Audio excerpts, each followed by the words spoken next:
આપમાં જોડાતા જ હની પટેલના વિવાદમાં થયા ગંભીર આરોપો। સોશિયલ મીડિયા ઇન્ફ્લુએન્સર અને મોડેલ હની પટેલ આમ આદમી પાર્ટીમાં જોડાતા જ ગુજરાતના રાજકારણમાં ગરમાવો આવ્યો છે। સોશિયલ મીડિયા પર બિયરનો ગ્લાસ ભરતી અને સ્મોકિંગ કરતો વિડીયો વાયરલ થયો છે। હની પટેલે સ્પષ્ટતા કરી કે વાયરલ વિડીયો તેનો ભૂતકાળનો છે।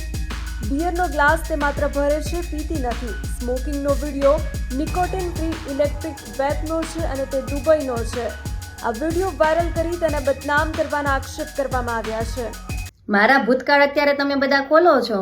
હું આમ આદમી પાર્ટીમાં જોડાણી, આ એક સિસ્ટમ સાથે જોડાણી, તો તમે મારા બધા ભૂતકાળ ખોલો છો, એ મારું ભૂતકાળ હતું।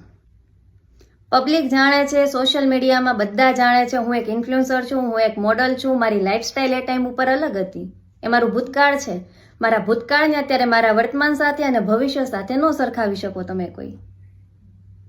અને હજી કહું છું, એ વસ્તુ સાબિત નથી થતી કે હું દારૂ પીઉં છું કે હું ગાંજો વેચું છું। અને એટલી જ બધી કોઈને સફાઈ જોતી હોય તો મારા બ્લડ રિપોર્ટ ટેસ્ટ કરાવી લો। દારૂ પીતી હશે, એવા કંઈ મારા વ્યસન હશે તો બધું એમાં આવી જશે। આ થઈ ગયા મારા ભૂતકાળની વાત।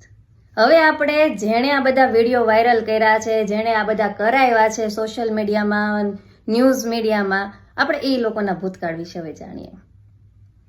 રિસન્ટલીમાં હમણાં મને એવું જાણવા મળ્યું કે પ્રદીપ ભાખરની બેન છેલ્લા 1 વર્ષથી એના સસરાના ઘરેથી પિયરમાં બેઠી છે।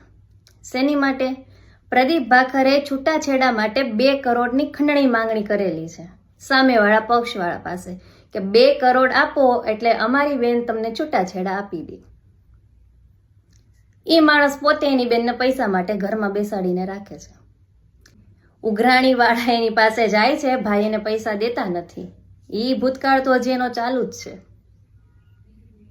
સિંહની પજવણી કરતા વિડીયો એણે વાયરલ કર્યા હતા તો વન વિભાગમાંથી કોઈ કાર્યવાહી કરવામાં આવી નહોતી, કેમ કે સરકારનો આદેશ હતો કે આની ઉપર કોઈ પણ કાર્યવાહી ન થવી જોઈએ, કેમ કે એની પાછળ કૌશિક વેકરિયા અને જેવી કાકડિયા જેવા ધારાસભ્યોના હાથ છે। આ એના ભૂતકાળ છે। આ બધા ઇતિહાસ ખોલો। આપણા રાજ્યના અમુક લોકોએ નાગાલેન્ડના ડુપ્લિકેટ આધાર ઉપર હથિયારના લાયસન્સ લીધેલા હતા। એમાં એક લાયસન્સ આપણા પ્રદીપ ભાખર પાસે બી છે। એની ઉપર સરકારી કાર્યવાહી નથી કરવામાં આવી। શું કામ? એ ભાજપ સત્તાનો માણસ છે।